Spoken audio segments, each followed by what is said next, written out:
In this video, I'll be showing you how I designed this logo for my clients, and let's just get right into it.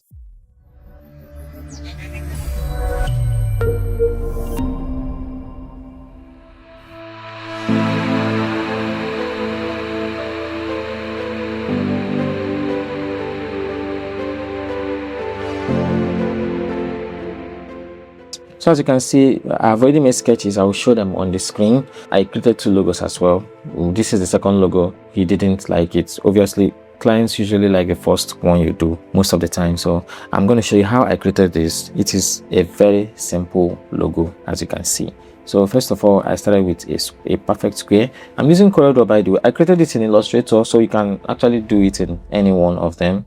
By the way, this is not a graphic design tutorial, so you cannot learn how to use stuff if you are new to graphic design. But if you want to understand what it entails to do branding, this video is for you. So as you can see, I've already created this part, which is this, and this. I can see the imaginary line in my head, and then I will also move this one to this point and this one down to create the triangles. Right now I'm going to select everything and convert it to curve. I didn't need all these squares, but well, I've done it already. So I'm going to cut out this part to make it a straight line to achieve this, and I'm going to cut out this part to achieve this. So double click on that and then you get it.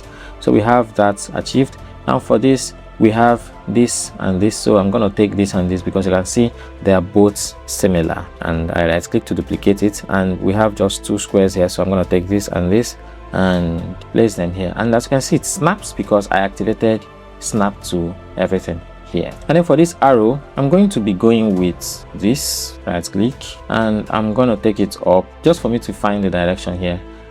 For this one, I'm gonna take out this shape to form this, and I can just carry this one, place it here, right click to duplicate it, and then I'll rotate it. I'll flip it over to the other side, not this way, this way. So now we have this yellow. By the way, the yellow I used for this logo is a color code I had already set for the brand, and I'm going to type in that color code here. So this is that. Take away the outline and weld them together to become one shape. I'm going to do the same thing for here. Make it all black, take away the outline, weld, and the same process here, all black, take away the outline and weld. So that's how I created this logo. Then I'm going to show you the rest of the design, the whole process. Because of time, we don't need to waste too much time in this video to show you this whole process. And by the way, you can do all this, you can achieve all this in about 1 week if you know what you are doing. So this is our brand, and I'm going to start by showing you the brand identity guidelines, and I will start from here. So we have this, the brand identity guideline. What is the brand identity guideline, you may ask? I will show you in a moment. This is the logo, this is the slogan or tagline, delivering trust. This is the brand identity guideline. What does the brand identity guideline do? It says the content of this guide is to serve as a foundation for your branding, websites, marketing materials, and future brand products and manual. So this is where you look at when you want to do something on this brand. If you want to add any service, add any product, create anything, this is what you need to use. If he wants to create an app for his business tomorrow, this is what he needs to give to the app builders to look at and follow the guide. If he wants to create a website, this is what he needs to use to, he needs to send this to his website builders to do that. So we have the table of contents here, and then over we start. What is the brand foundation of this brand? We talk about the brand story, it's part of the foundation, and we talk about the mission, vision, and brand promise. Also, we also have the brand mission, which is slightly different from this vision. When you go through it, you understand, but very similar as well. They are all going in the same direction. And then we have the brand strategy. How does it want people to see it? How does it want to get into the market?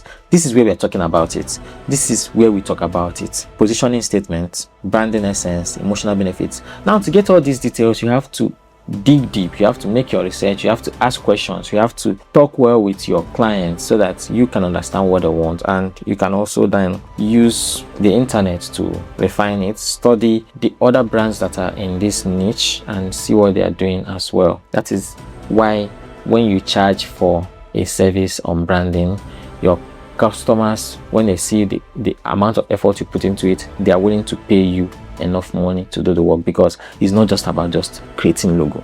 This is all it is. this is all it is. You understand?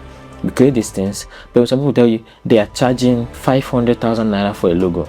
This is how we talk about the brand personality, brand voice, messaging pillars, and the rest. Then we get into the logo system. Now I'm going to explain to you why this logo is this size, this icon is this size. These are not just random. There is a mathematical representation of all this, which I'm going to show you. But first of all, we have the primary logo, which should be used primarily for the brand, but where the primary logo cannot fit in, like in cars or website headers, you come with a secondary logo for that. And you also have the icon where both of them cannot fit in, you just use the icon in that case. For instance, mobile apps, favicon, social media profiles, uniform, and packaging sales. Then we go over to the logo philosophy. What is the idea behind this logo, you might ask, because I didn't explain it before. Well, the idea is we have this as an arrow, we have this as an arrow if you are not paying attention to the negative space, and these two arrows symbolize movement in any direction. So we can go this way, we can go that way, any direction, movement of goods and services towards any direction. And I said here that the logo idea is inspired around 3 ideas: simplicity, boldness, and trust. The boldness comes from the thick nature of the logo, and trust, where you have to deal with the color, black color. That's where the trust comes in, because you know, black don't crack. Solidity, you can trust them to never break down. And then I say the icon is inspired by the letter G, as you can see over here. Speed, movement in all directions for these arrows, and packaging boxes, which is explained further along the page. The bold nature is shown in thick width of the icon. It depicts strength. Yes, if you now involve the negative space, you can see that this is kind of a box, and this is also kind of a box, a long box. We can also symbolize 30 feet container. You know how they can really be long and narrow. This is where that comes in, and then this base simply just adds up to make up the G. Nothing really essential on it, it's just adding up to make up the G. Hope that can be understood. Over to the next, we have the clear space. This clear space is important to maintain the neatness of the brand. This is the minimum amount of space required for any object that is closest to the brand. That is what a clear space is. The minimum amount of space required for any object closest to the brand. And this is equal in size to the height of the black or white, as the case may be, arrow in the logo icon on all sides. So this arrow is what we're talking about. It can be black for bright backgrounds, or it can be white, as you can see over here, for white backgrounds. So over to, or back to the clear space, and then we go over to the logo geometry. Now this is the interesting part of all this, and I would like to show you the whole thing in Corel Draw in details.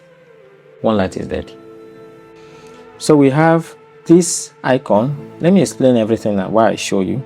So for the primary logo, the logo icon is equal in height with 3 times the height of the text G in GPT. So we have this G, get the height and stack it upon each other. You can set the icon to be that height. We've already built everything in shape, so once you set the height well, without actually distorting or stretching it, that rule is also here. You get the size of the icon relative to the text, and then the space between the icon and the text is equal in size with twice the thickness of the flat top of the letter T. That sounds ambiguous till I explain it, and what I mean is, this is the flat top of the letter T. This is how thick it is. When you take this thickness and double it as 1 and 2, you get the space between the text and the icon. Hope that is understood. I will also explain this after, where we talk about the logo text. The bottom text maintains the same width with the top text. So the bottom text for the primary logo and secondary logo, they both maintain the same width with the top text, and the gap between them is equal to the thickness of the flat top of the letter T in GPT. Because I still in logistics, I didn't measure that, it could still be the same, but this is the flat top and this is our square, which is equal to that flat top, so it is the gap between them. And the same applies to this as well. And then we go over to the secondary logo. The logo icon is equal in height with double the thickness of the flat top of the letter T added to both the top and the base of the logo text.